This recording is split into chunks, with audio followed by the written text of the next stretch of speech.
Bonjour à tous, je vous propose de faire connaissance avec le dossier Parcoursup, les éléments qui le constituent, mais aussi la façon dont il est évalué.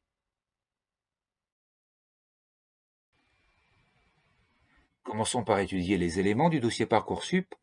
Il y en a trois: un dossier scolaire, la fiche à venir, rédigée en vue du bac, et le projet de formation. Le dossier scolaire, c'est la retranscription automatique de vos bulletins de lycée, ceux de première et ceux de terminale. On y retrouve les moyennes des trimestres, les appréciations des professeurs et la délibération du conseil de classe. La fiche à venir, elle, est rédigée avant le bac par l'équipe pédagogique. Chaque professeur fait un point sur l'élève, le professeur principal rédige une synthèse et le chef d'établissement émet un jugement sur la capacité à réussir de l'élève. Pour le projet de formation, c'est la partie vierge, c'est au candidat de remplir. Il y a 4 champs à renseigner qui sont facultatifs, mais il est très conseillé de les remplir: activités et centres d'intérêt. Et puis, ce que certains appellent la lettre de motivation, c'est le projet de formation motivé où vous expliquez pourquoi vous voulez devenir infirmier ou infirmière.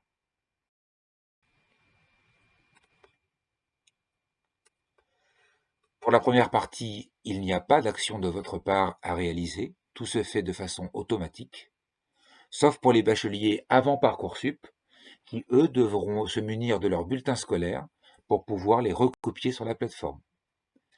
Pour les bacs antérieurs à 2010, il est même possible que ce soit à vous de rentrer les notes. Sachez que le lecteur de votre dossier a l'information comme quoi c'est vous ou la plateforme qui a rempli ou pas le dossier. Pour les projets de formation, c'est à vous de le rédiger. La notation. Élément important, pour la première partie, tout se fait de façon automatique.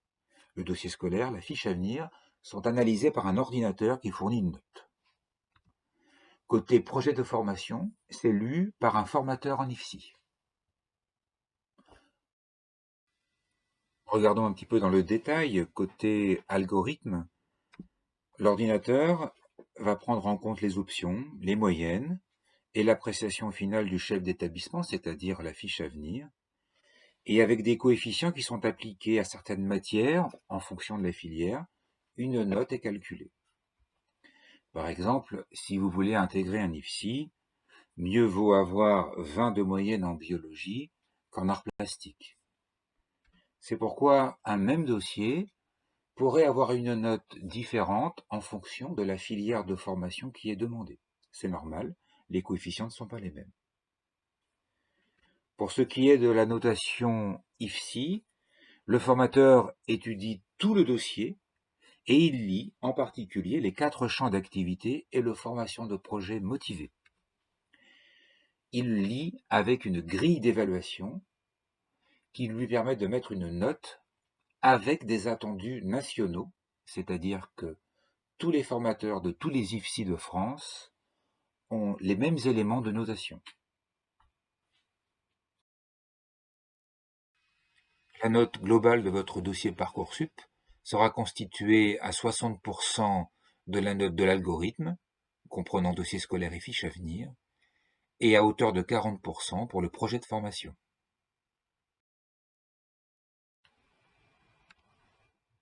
Pour ceux qui sont actuellement en seconde, mûrissez bien votre projet et choisissez vos options.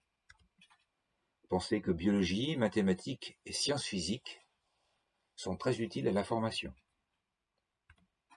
Si vous êtes en première, gardez les bonnes options pour l'avenir et pensez aux appréciations que laisseront vos professeurs sur vos bulletins et qui seront lisibles par vos évaluateurs.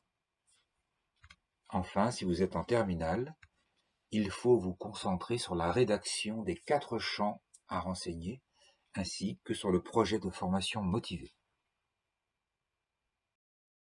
Il faut savoir répondre aux attendus des formateurs qui lisent les dossiers.